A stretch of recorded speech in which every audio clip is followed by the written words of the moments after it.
Today on Mom to Mom, we are putting a high protein dessert that went viral to the test.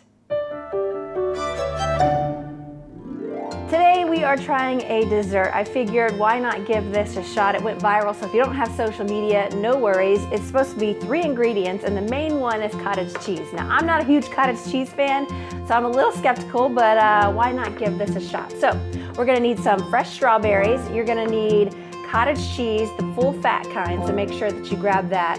Then you're gonna need maple syrup, and then I grabbed some graham crackers because it's supposed to kind of taste like cheesecake. So let's start making this. We're going to throw a half a cup of fresh strawberries, chopped strawberries, into our blender, as well as a cup of cottage cheese into the blender, and then 2 tablespoons of maple syrup. Now we're gonna blend that until it's nice and creamy and smooth.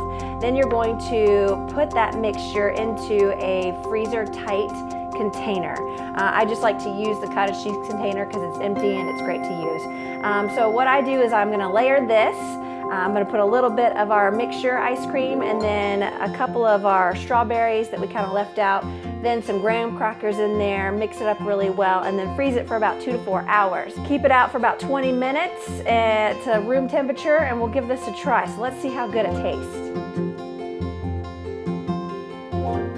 You actually don't taste the cottage cheese in there, which I'm surprised because I don't like it. It is very rich and creamy, so there you go. You have a nice low-fat ice cream that went viral, so hey, cheers.